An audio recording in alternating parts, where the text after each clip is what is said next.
Tapos last year, June, yung tuhod ko na sprain.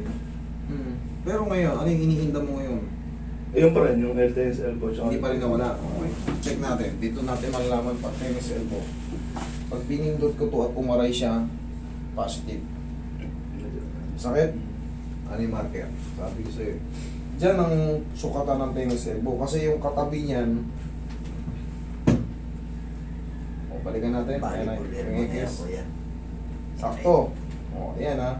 Tingnan mo yung katabi, o. Sa taas, o. Sa baba. Sa kabilang gilid. O, di ba? Balikan ko to. O, di ba? Ayan, tennis elbow. Ayan natin minamarkeran. Para syempre, yun din yung pipindutin ko mamaya. Mamaya may matitira dyan, yung ganito. Kayang-kaya. Tapos paglipas sa mga ilang araw, wala na. Tennis elbow. Oh, wala na magluluto pag-uwi. Ito pa namang tennis elbow na to, mentras na pinipuwersa mo siya, pasakit na masakit. Yun nun to.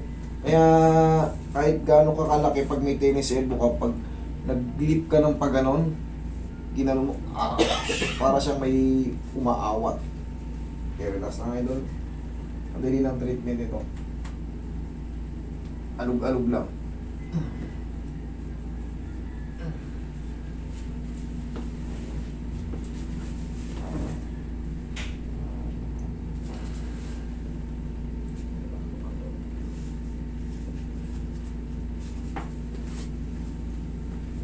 Last.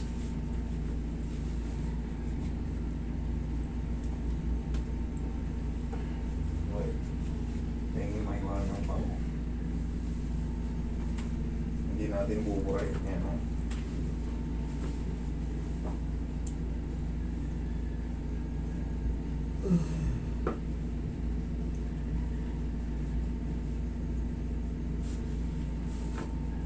Simple lang tong ano na to, maliit lang yung posisyon na masakit sa kanya pero ang laking epekto pagka nagtatrabaho ka na.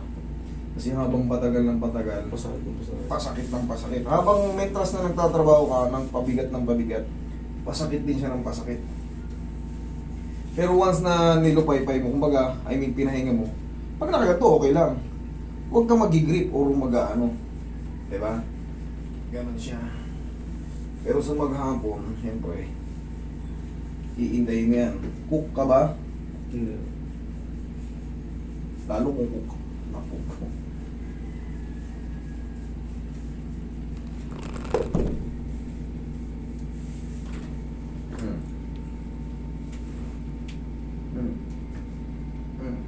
Ayan, baon na baon yan, ha?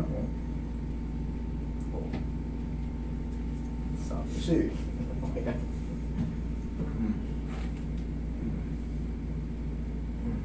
Ayan ako. Oh. I told you. Ano ba?